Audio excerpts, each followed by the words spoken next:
It was a local victory, People Power saving 14 fig trees. Now there's a new battle being waged by the Greens, who say law reform is needed to protect street trees in the future. They believe the Land and Environment Court's ruling that Lehman Street's Green Cathedral be cut down has set a worrying legal precedent. As a result of the court judgment, any local authority, any local council, any local roads authority can clear fell beautiful street trees just like this without even having to tell the local neighbours. Clearly that's got to change. According to Newcastle Greens state candidate John Sutton, the council could again change its decision under the existing legislation and choose to cut down any street tree using the current legal framework. We need to reform the specific provision in the Roads Act that the council used in this case, and we need to reform the state environmental planning policy on infrastructure that the council also relied on in this case. Greens MLC David Shoebridge admits some trees do need to be removed due to a genuine danger, but it's the overzealous councils which they have in their sights. There are many councils who, when they get the slightest whiff of risk, will come out and chop down a street tree, beautiful ones just like this, and avoid risk. That's what their bean counters are telling them. That's what their insurance people are telling them. As for the wire fences which still surround the trees, council says they'll remain until a new working party deems it safe. Jane Goldsmith, NBN News.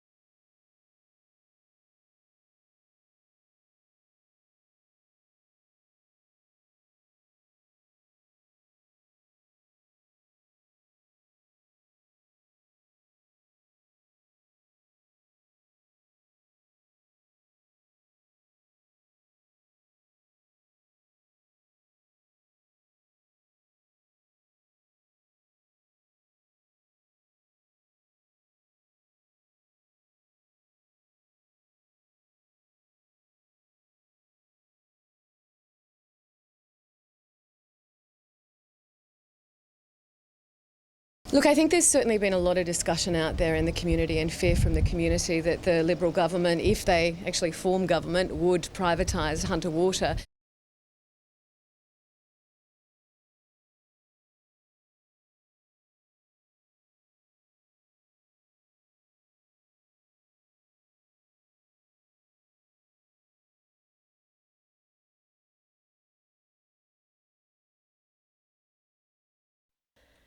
It's been a long time coming, but work on the Hunter Wetlands new educational centre is finally complete. Its opening was celebrated with just the right amount of pomp and fuss. The land's traditional owners took centre stage before Peter Garrett undertook the day's most important job.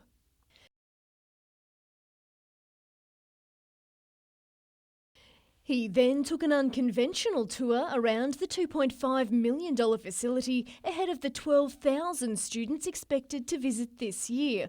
Meanwhile, the Green Corridor Coalition is worried about more development at land near the wetlands catchment.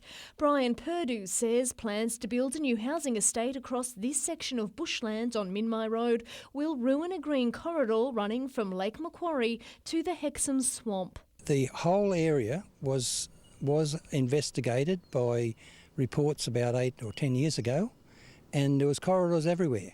Now, with this, there is not one. He'll raise his concerns with Newcastle City Council tomorrow night. Madeline McKell, NBN News.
I think it adds a very important element to the show. There is a serious side to the show apart from rides and show bags. It's very important that we reflect our community and our economy.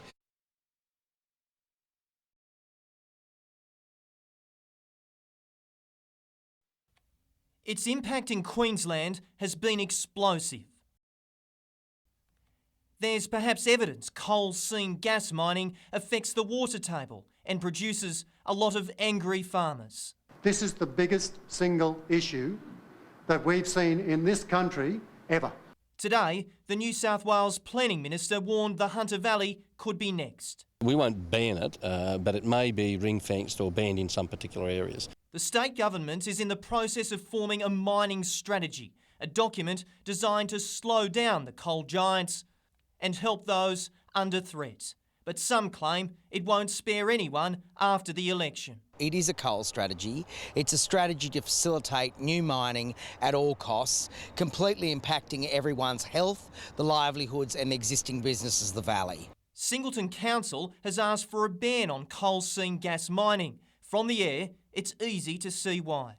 It's a town surrounded by pits, and with 30% of the world's energy supply set to come from gas by 2030, it's no wonder the community is on edge. How much should this community actually bear for the rest of the state?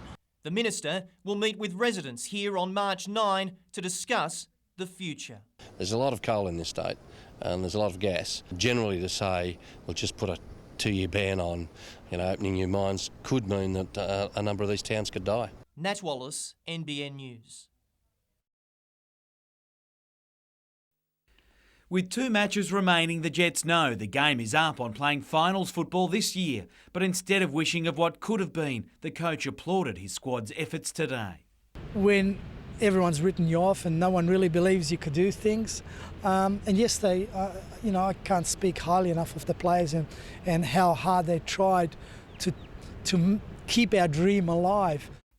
Dominating early against Sydney FC last night, a rare Sydney chance was buried and the Jets could have thought all was lost then. But they didn't give up. Joe Wheelhouse, the provider, which eventually fell for Sasho Petrovski.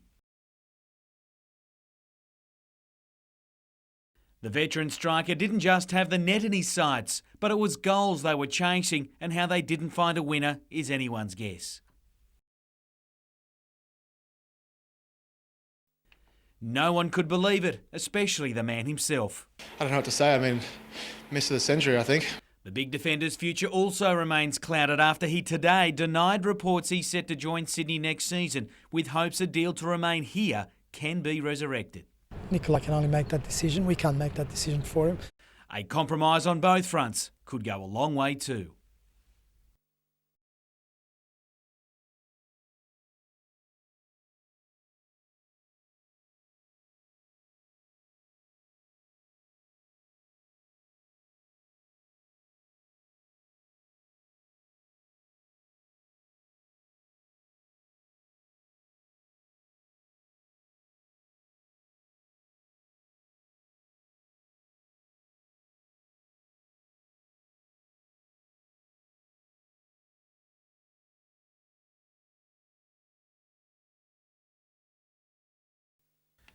A star at under-20s level, Bo Henry is seen as a long-term solution for the Knights as they look for a more permanent halves pairing. Shoulder surgery stalled his pre-season, but the former Dragon has been back in full training and is now tipped to make his way into the Knights team to play Fiji in Newcastle on Sunday, possibly from the bench.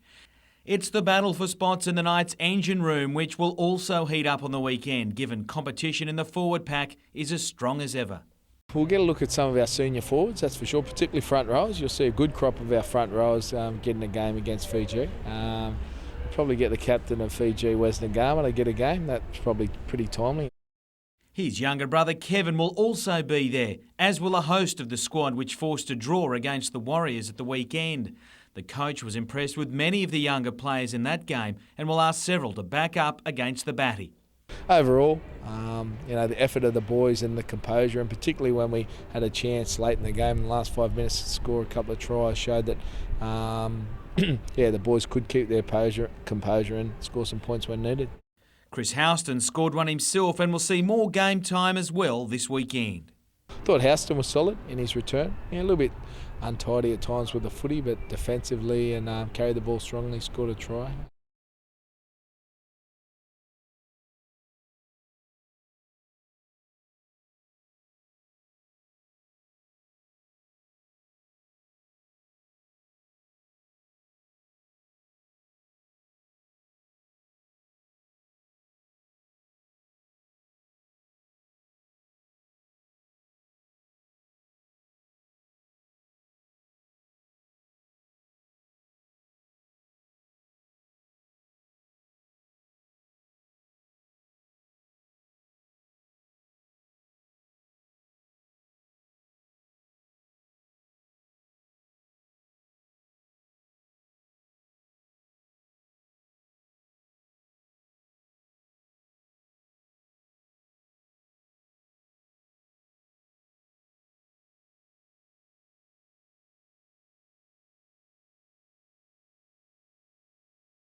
The Premier's slogan is putting families first.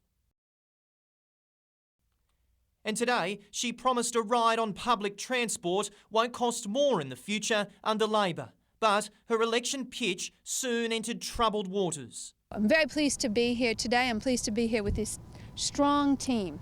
One local Labor MP didn't bother to show at the Newcastle launch. She's in her electorate doing what she does well, which is representing the people of Wallsend. Sonia Hornery was indeed inside her office. She received an invite last night. If I would have been able to make it out of my electorate into Stockton, I would have been there. But the member for Wallsend has been first to criticise her own party in the past, from the sell-off of aged care facilities to the sell-off of electricity assets. I think that we made a mistake with electricity assets. Are you still angry with the Premier about that? No, I think the Premier has realised with not selling the second tranche of electricity that she made a mistake. But that wasn't the only distraction for the Premier today. The member for Charlestown has decided to leave the ALP logo off his campaign poster. Oh, like, this is utter rubbish, can I just say? You know, these are Labor members. They're proud to be Labor members. And you know why? Because we stand up for people who are doing it tough. Nat Wallace, NBN News.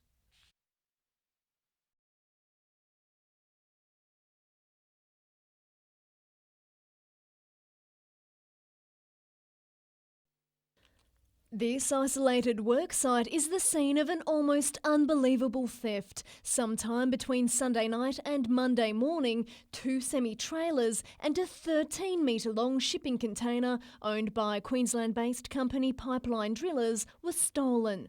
I was in shock. I couldn't believe it. These photographs show the distinctive custom-built blue container with yellow stairs. The mobile workshop contained $200,000 worth of specialised drill equipment, as well as welders and computers. It had only been packed on Sunday in preparation for its return to Brisbane. And obviously someone must have been watching us or had information to know that all that gear was ready to mobilise. The American imported equipment is uninsured. The company is offering a substantial reward to anyone who finds it. The thing is that we're only a small company and we run against some larger drilling companies, and so a loss of this is quite substantial to our company. Anyone with information is urged to contact Maitland Detectives. Madeline McKell, NBN News.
This used to be a stairway into the water at one of the top 10 shore dive sites in Australia. But the colourful marine life of Halifax Point is being smothered by shifting sand. It's coming from a large build-up just around the corner at Shoal Bay. The council and the state government have already spent $130,000 trying to stop it, but to no avail. It hasn't done anything from down to the 18-metre mark. The sand's still down there and it's still covering sponges and soft corals and stuff like that. So it's definitely still coming. The measurement's been taken here, so there's a foot of sand increased on the beach here. Port Stephens Liberal MP Craig Bowman is lobbying for state help. I'm calling on the state government to provide funding to at least dredge the sand at the western end of Shoal Bay Beach to stop the flow that is obviously coming around this point. The Marine Park Authority says dredging won't help. It believes council is to blame for leaving this pile of sand on the beach over Christmas and allowing it to wash back into the water. The Nelson Bay Golf Club has now agreed to take the sand for its greens. In the meantime, the build-up continues on the dive site.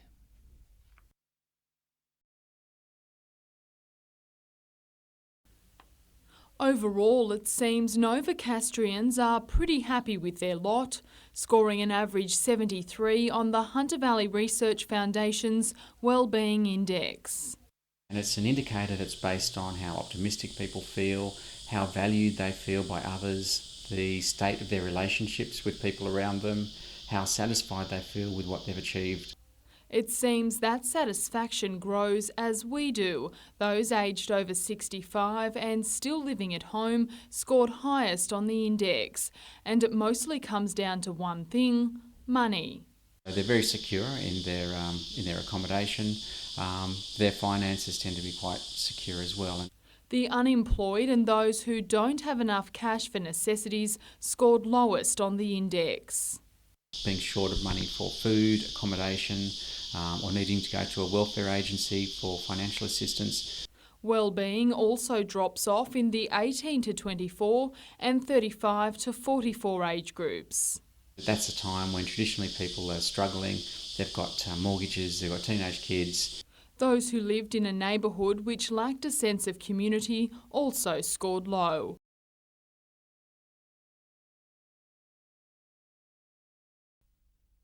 He captained Fiji at the 2008 World Cup, but this Sunday Wes Ngama will lead the Knights into battle against them. Currently enjoying his best pre-season in years, Ngama has high hopes for his club.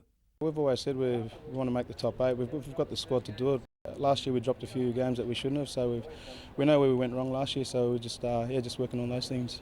His brother Kevin will also get the chance to stake a claim for a first-grade spot. Well, he's got some improvement in a few areas, Kevin. His consistency, like most younger players, is important, and that's one that he's got to work on. But look, he's electric, he's a try scorer, and he can make a try out of nothing.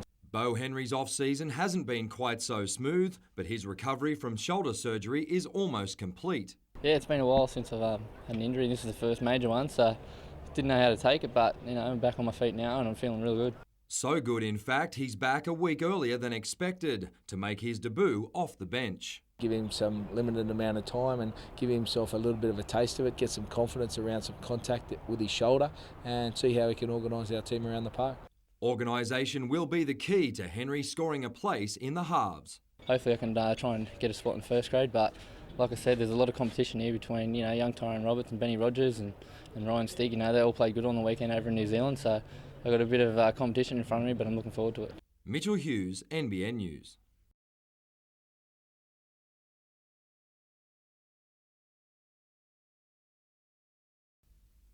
Unlike his former defensive partner Lubo Milicevic, Nikolai Topor-Stanley doesn't seek out the spotlight. The fact his contract negotiations were being played out in the public domain clearly didn't sit well. I didn't want any of this to come out in the media. I just wanted to be low-key and for us to get on with it. So I'm happy that's behind me now, and I'm looking forward to what's going to happen in the future. Topor-Stanley was always a priority signing for the Jets, but it took some reassurances from a local legend to get the deal over the line. Reiterated over the last couple of days to Nikolai where the club's going, what our plans are for the future, the players that we're looking at signing for next year. Also confirmed and convinced Nikolai what a good place Newcastle is and what a great lifestyle it is. Once the dust settled, both parties were more than happy with the outcome. I've always wanted to stay here and I made that clear from day one. So, over just last couple of weeks I've had time to think about it and my heart was always here. The Jets will now look to make the big defender part of the club's leadership group as the planning begins for next season. Newcastle needs a minor miracle to qualify for this year's finals. They'll start with the clash against the Glory in Newcastle on Thursday night. Mitchell Hughes, NBN News.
A big problem needs a big solution.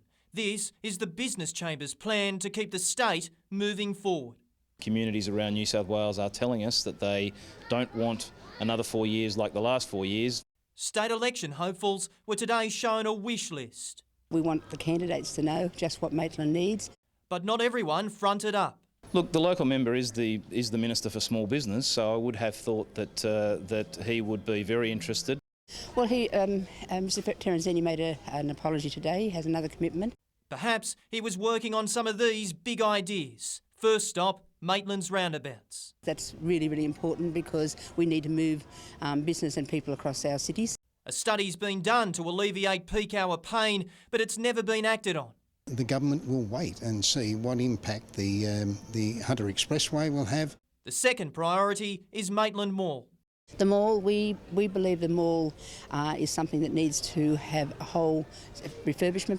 The cost, $2.7 million to open it for traffic. Signs suggest it better come quickly and local business owners agree. Doing nothing about it, well, that's a definition of insanity.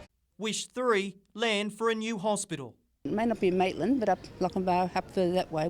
The government's own report identifies the need. Maitland Hospital will eventually succumb to the pressure of a population boom. And the Business Chamber hopes the politicians make a move before it's too late. I think that the next election is a really important one for this state. I think people need to think very carefully about what kind of New South Wales they want going forward. Nat Wallace, NBN News.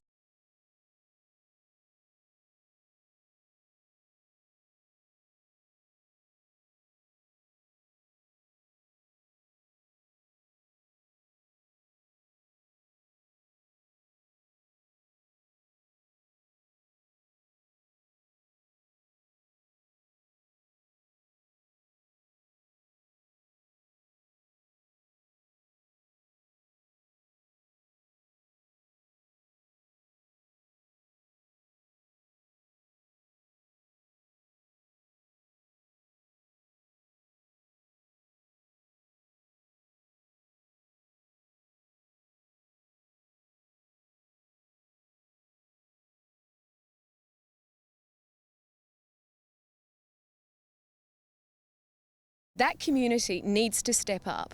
It needs to come to us and say, these are the things that we believe government can support us on.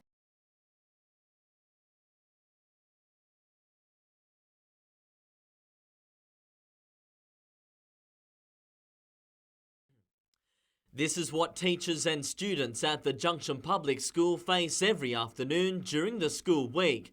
But it's a situation the Liberals say will become a lot safer under a coalition government.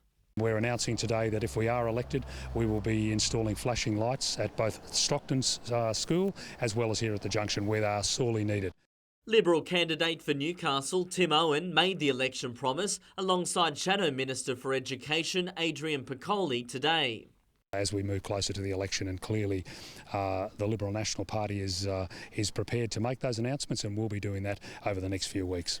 The pair also discussing another long-running problem at the Junction. It's been 21 years now that we've had the demountables here, replacing the brick classrooms that were demolished after the earthquake. And we just still can't believe that it's taken that long for anybody to replace them. There's been a BER program that's built them a hall here, and really they didn't need a hall, they needed classrooms. Given that we may well be the government after March, and this will be one of the priorities. But in the case of replacing the demountables with 8 new classrooms, there's no promise just yet. We will be making our decisions based on proper research, but look, at first glance, and having seen the correspondence over the last 2 decades, is a pretty strong indicator. Tyson Cottrell, NBN News.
It's past remediation. We've had many goes at that. That's why right now it's about taking it down and putting up something decent.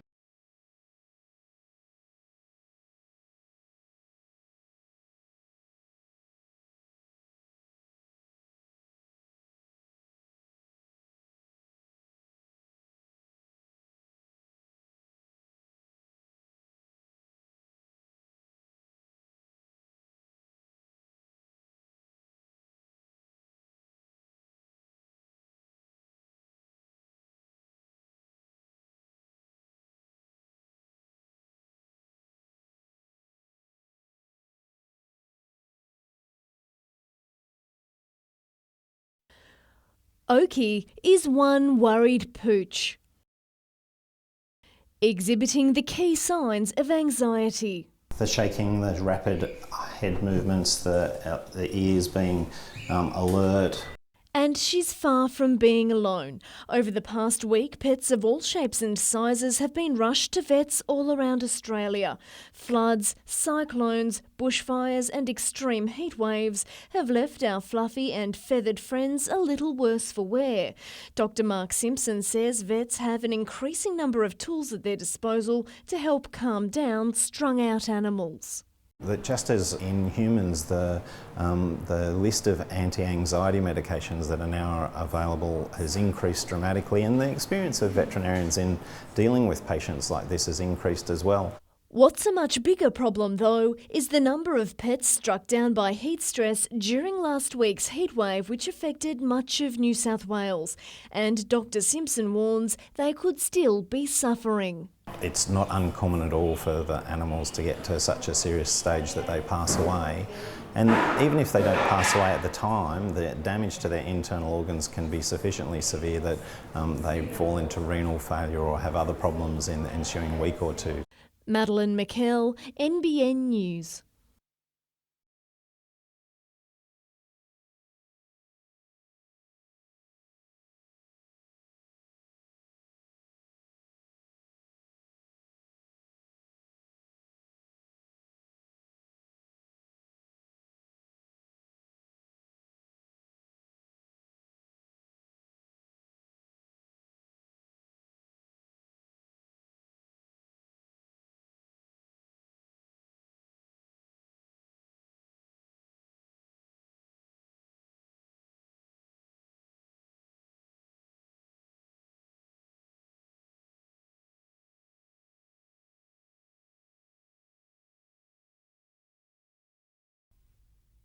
He's on the verge of a place in the NRL, and if anyone has earned their shot, it's Chris Adams. 2 years ago, the Cessnock Goanna broke his arm playing for the New South Wales countryside. Following his recovery, Adams scored a place in the Knights New South Wales Cup team, only to break his wrist in round 4, but he never considered giving the game away. I'm still pretty young, I've still got a few more years, and just like again, the family around me, they're pretty supportive, so they sort of help me a lot. The 24-year-old has trained with the first grade squad throughout the off-season and featured heavily in the weekend draw with the Warriors. His teammates voted him as the Knights' second best on ground. Probably the first time I played with a lot of those guys. It was a good experience. I thought my defence was pretty strong. Isaac De Gois and Matt Hilda are likely to fill the hooking role this season, but Adams is happy to bide his time and learn his trade. He'll start with a long-awaited home debut at Energy Australia Stadium this Sunday. Mitchell Hughes, NBN News.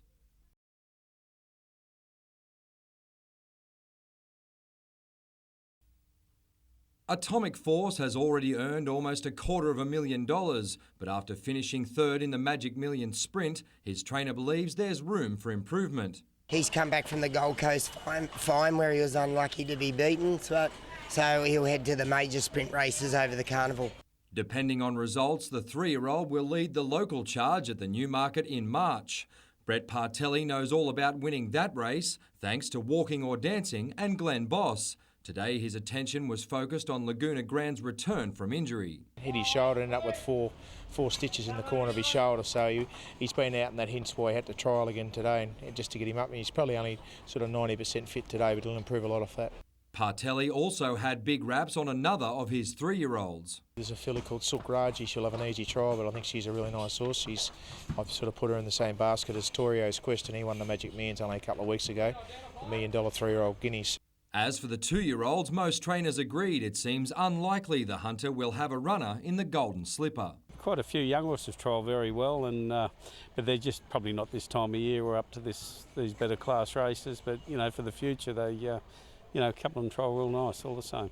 Meanwhile, Opera House, the pure white filly owned by John Singleton and Andrew Johns, is back in work following knee surgery 6 months ago.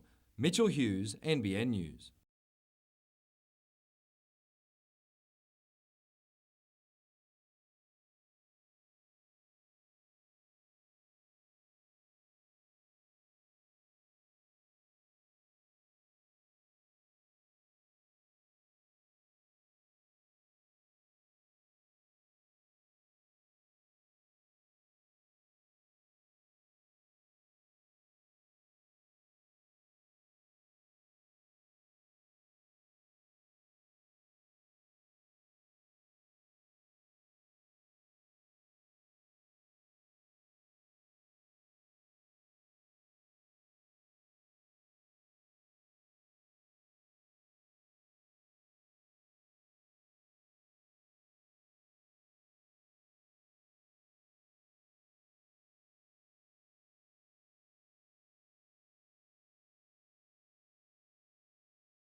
We can't run everything on the road. There have to be additional rail services to look after all this additional traffic and cargo.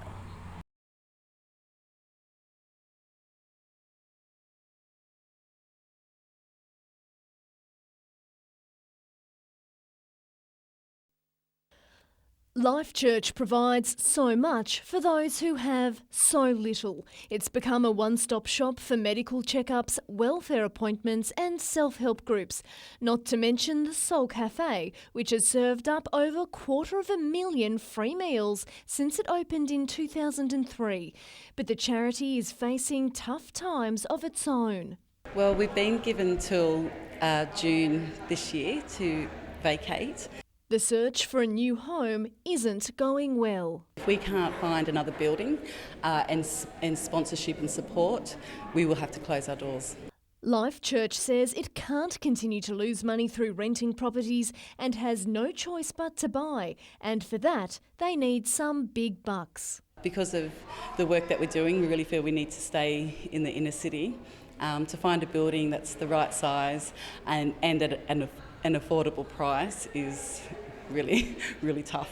This is the building Life Church wants to buy, but at $1 million, the Tighes Hill Commercial Centre is slightly out of their price range. It would be wonderful if we could get a Nathan Tinkler on board to help us out.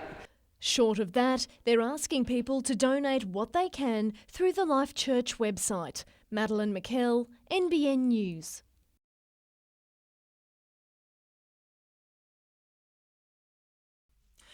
It's very much a coming of age. Youngsters flying the coop and beginning the next stage of their life. And for the next few years, 960 students will call the University of Newcastle home. Some are beginning to arrive, others getting acquainted with their new surroundings, while students like Natasha Pienka and Max Bennis are getting reacquainted. Last year was a little bit nerve-wracking. I didn't know anybody at all, but everybody's in the same boat, so you get to meet people really fast. I came here, I didn't know anyone from home, but after even on the first day, people started introducing themselves. And they say living on campus can actually beat any homesickness. Especially for the first years when you don't know as many people and you're just starting off at uni. It's good to have so many people around so you can just make that many friends. And with creature comforts like this, that won't be too hard. But there's really just two things you need. Bring a fan and some AeroGuard. Those are the two essential items for summer here. While students are busy moving in on campus, off-campus accommodation is also quickly filling up, with local real estate agents preparing for an influx of international students. But for some, living on campus is the best option. It's definitely the people. Everyone's lovely. Meeting new people is brilliant. Tyson Cottrell, NBN News.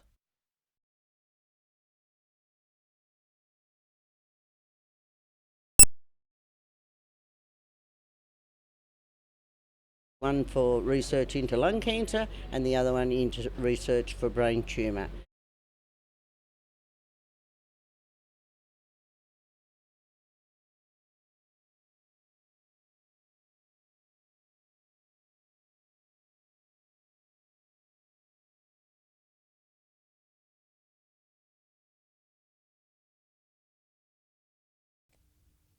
The likely inclusion of Nikolai Topor-Stanley was offset by the news Adam DiPuzzo has been ruled out of the vital clash with Perth.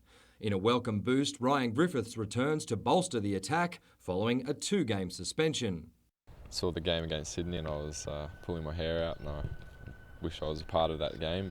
Even if the Jets fail to win their last 2 games and miss out on the finals, Griffiths says he's encouraged with the direction the club is heading, especially following the signings of Topor-Stanley and Marko Jesic. Normally in the past we're letting go of all of the good players, pretty much all of the grand final winning side, bar 2, they're still here, so it's good to see that we've got the right mentality and going forward from here. Tonight's clash with Perth will be the last time the Jets' current strip will be worn at Energy Australia Stadium, with the club submitting these designs to the FFA for approval. So far, they've received mixed reviews from supporters, with a host of the club's most loyal fans hitting football forums to voice their disapproval. Mitchell Hughes, NBN News.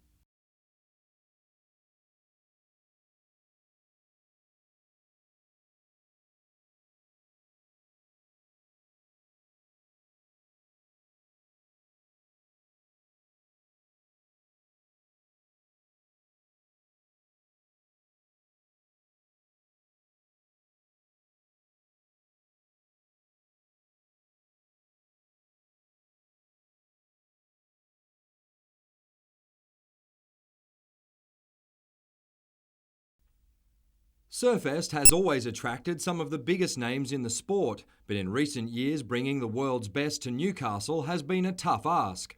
Organisers believe the tide is starting to turn. The branding of the whole association with Mark Richards is working, and we're seeing that with the field that we're going to see contest the Burton Toyota Pro this year. If all goes according to plan, that field will include world number 4 Taj Burrow, number 6 B Durbidge, number 7 Adrian Buchan and number 9 Jeremy Flores from France. The 2010 champion will also be at Merewether this March. Glenn's coming back to defend his title. Further past champions are coming as well, so Sonny Garcia's coming back again. Add to that list former World Tour surfer Dean Morrison, who's also decided to compete in the Indigenous Classic. I think our biggest coup for the Wandiali Classic, to have a guy of his calibre coming here, and his words were it was an honour to contest the event. Mitchell Hughes, NBN News.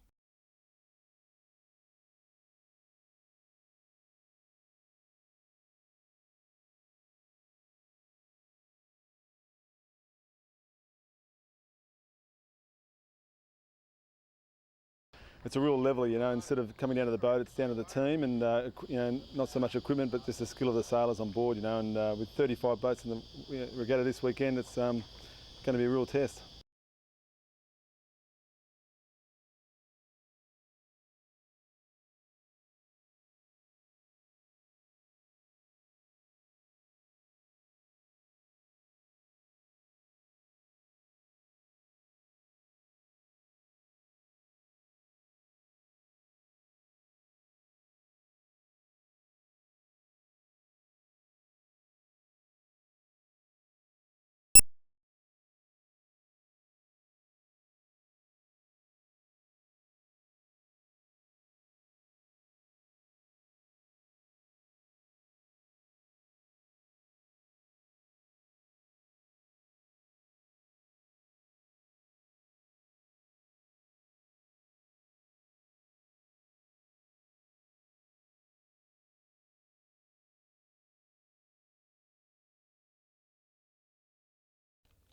Finally, some closure for the grieving families of 13-year-old Jade Duncan and 15-year-old Cassandra Ford. A little bit of relief today. A little bit it is, yeah. Yeah, knowing that she's finally locked up and she has to suffer the consequences now, really. 14 months ago, the teenagers were killed in a horror car crash at Cessnock, while 3 other passengers were maimed. Jade's auntie, Belinda Duncan, was driving the speeding car. Today, the 37-year-old was formally convicted of 5 charges, including 2 counts of manslaughter at East Maitland Local Court. During her sentencing submissions, Duncan's stepdaughter, Cara, who lost one of her legs in the accident, read a victim impact statement saying, "I'm constantly taking medication, I can't sleep, I have hallucinations and terrifying nightmares, and I feel like I want to give up because it's so hard. I do think about death." A statement written by Jade's mother said, "It isn't right that Belinda is walking around free and you aren't. Belinda, he never got a chance to go to the pub, meet a girl and have children." Belinda Duncan broke down as she read out her own statement. Facing her family, she said she didn't know how to express the amount of remorse and sorrow she felt for them, thought of them all every day, and hoped that her impending punishment would bring them some level of comfort. But it was all too little, too late. I'll never accept her apology, ever. Judge North refused Duncan bail ahead of her sentencing next Friday and warned her to expect a significant term of imprisonment. Madeline McKell, NBN News.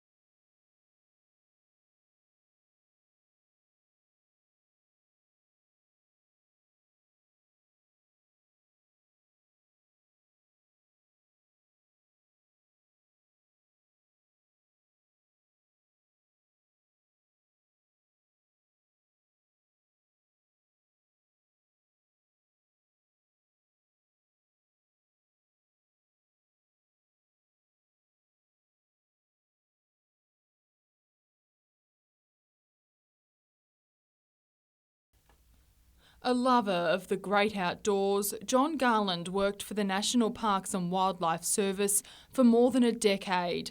Today, almost 100 of his colleagues from around the state formed a guard of honour to farewell the much-loved father of 7. He was a classic country bush character, really. He was a lovely, honest, hard-working person who cared about everybody else before himself. Mr Garland was struck by a falling tree as he mopped up a fire south of Cessnock. Colleagues today remembering him as an experienced and passionate firefighter. John was passionate about his work and he outworked most of the younger blokes, and he was going to work till he was 70. Environment Minister Frank Sartor and Fire Commissioner Greg Mullins also came to pay their respects. We've lost a fellow firefighter. Doesn't matter what uniform they wear, we all work together, and when we lose one of our own, we all feel it. The loss of Mr Garland will leave a hole in the community of Muswellbrook, where he's lived all his life. Lauren Bladwell, NBN News.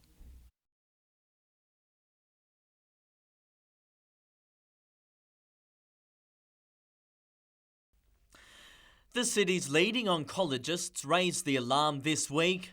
Over the last 10 years, the wait times to see medical oncologists at the Mater has been beyond the benchmark figures of 2 weeks. Hunter New England Health and the Calvary Mater today acted on those concerns, announcing an external review into medical oncology and radiation oncology services at the hospital. The review is going to cover some of the most important issues that have been discussed, such as waiting list management, the way that we use our benchmarks, the staff specialist workloads and workforce management. Additional steps will also be taken. The Cancer Services Strategic Plan will be fast-tracked.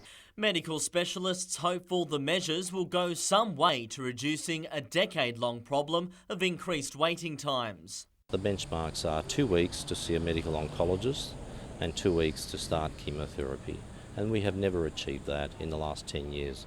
We're very concerned to make sure that there is confidence in the community about the cancer service that we provide, and we're very lucky to have such excellent cancer services in Hunter New England Health. Tyson Cottrell, NBN News.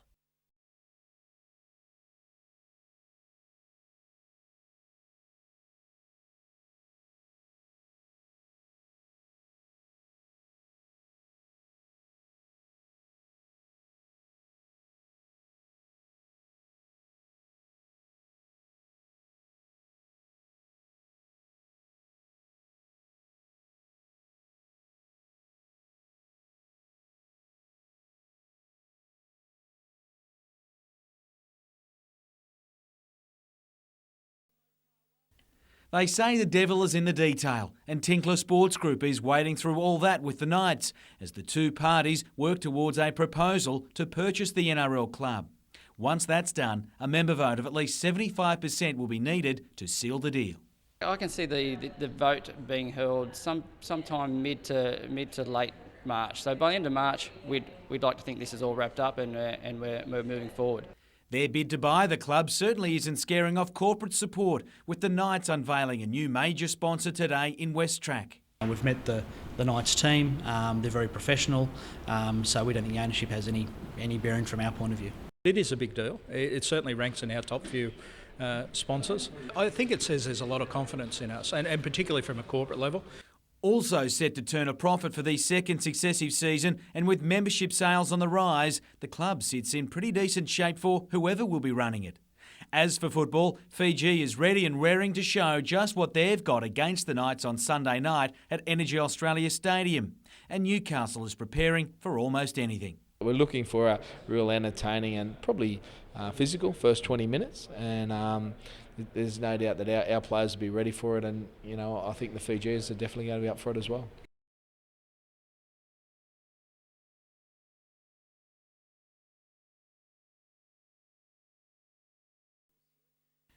What a week it's been for Surfest organiser Warren Smith. Only days ago he was about to cancel the women's pro event. Today it stands as one of the biggest contests in Australia. It all started with tourism group Pacific Coast weighing in with their support. Being a Novocastrian, it was something that, I had to do something about as well. And it just worked, in line with the Pacific Coast project that we were working on at the same time. To be known as the legendary Pacific Coast Pro for at least a year, it was Nathan Tinkler who has made sure of its top 6-star rating for the next 5, making it one of only 2 in the country. It's an exciting time for us and for Newcastle, we think. Nathan is committed to having world-class events and sort of showcasing Newcastle to not only to Australia but to the world. It's certainly been a big week for the Tinkler Group. Besides pursuing the Knights about buying the NRL club, they've helped secure an international netball test for the region, held further talks with Basketball Australia about reviving a team in Newcastle, and now there's moves into motorsport as well. Nathan has a background in motor racing and has a passion for it, and that's definitely an opportunity down the track for us. For now, Surfest is counting its blessings, but with the women's event secure, talks will soon switch to beefing up the men's as well.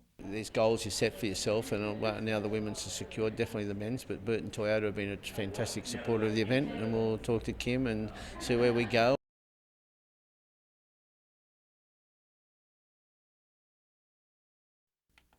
Jason Kalina arrived on the Glitter Strip as United's $1 million man, but with a year to run on his 3-year deal, he's now looking elsewhere. He's not a young chook, Jason, anymore, so he have to look after himself. He got with us 1 more year, and if he can get somewhere else better, we're still talking with him too. But if he'll get somewhere else better deal, so be it. It's all pointing towards Newcastle, where Kalina's father Branko is in charge, but they're not saying anything just yet. Look, I don't think it's appropriate to be commenting on speculations.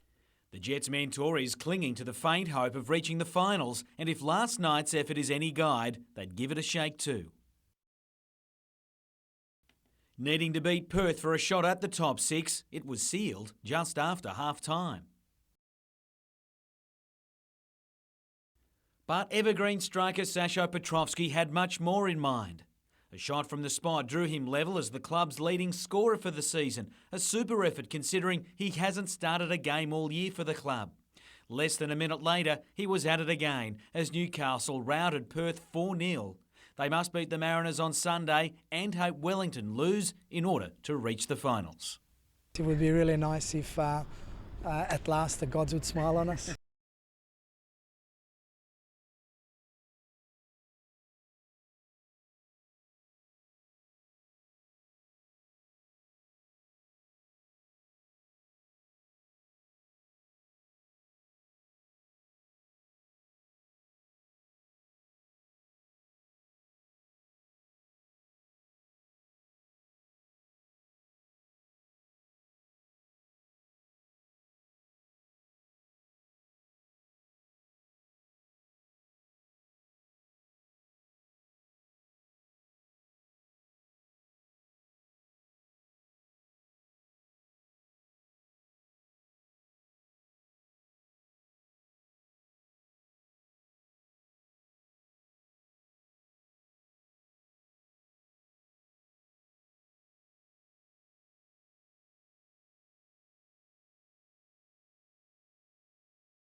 We've got cycleway network up to the edge of the city, but what's in the main streets, King Street, Hunter Street, Scott Street, is not satisfactory at all. It's very dangerous.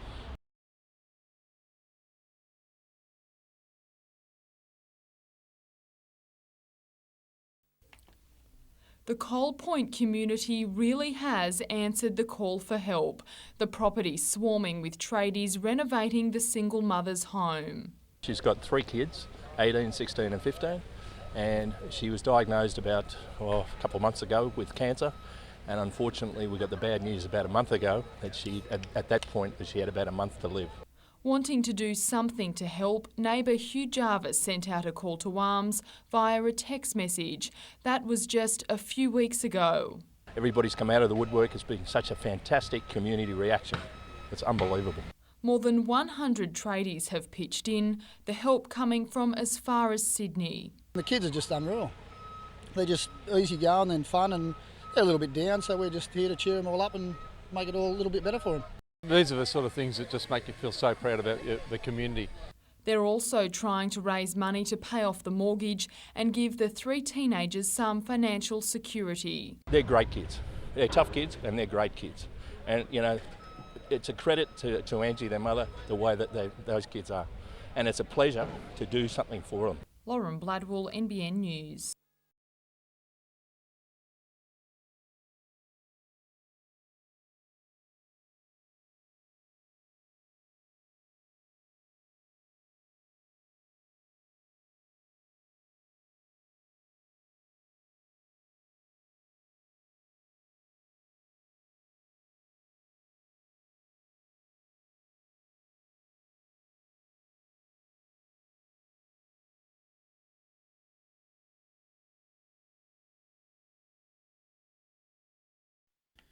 Older and wiser, Sasho Petrovski still has what it takes.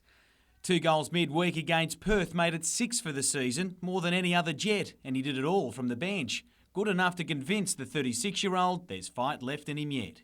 I still think and I believe that there is a place here, but, you know, it's not up to me. His club, though, has remained non-committal, citing his age and a high-profile recruitment drive, leaving Sasho facing the realities his game could be up. I can't complain. Look, I've had a wonderful time. And, I like to thank everyone here at the club for everything they've done for me, and I hope it continues on. If they're to progress any further this season, they need cellar dwellers North Queensland to beat Wellington before they even kick a ball against arch rival Central Coast tomorrow. But the Mariners are keen to put the boot in either way. We won't be taking our foot off the pedal. If Wellington win, we want to knock Newcastle out of it still and keep them out of the top 6 if we can.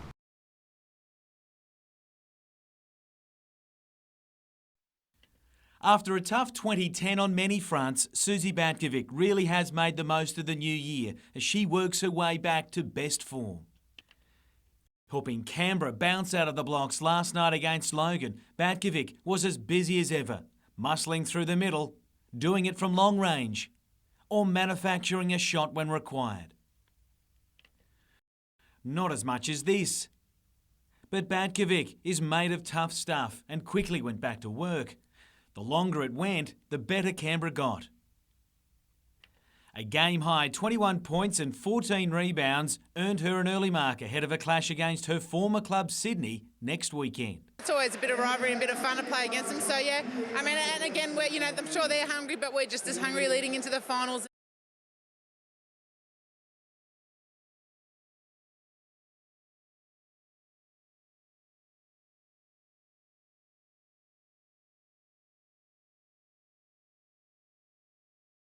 It probably actually started as a little bit of a joke at first. And Helen and the future mother-in-law asked me for my input. I heard the suggestion and went, yep, I'll take that, most definitely.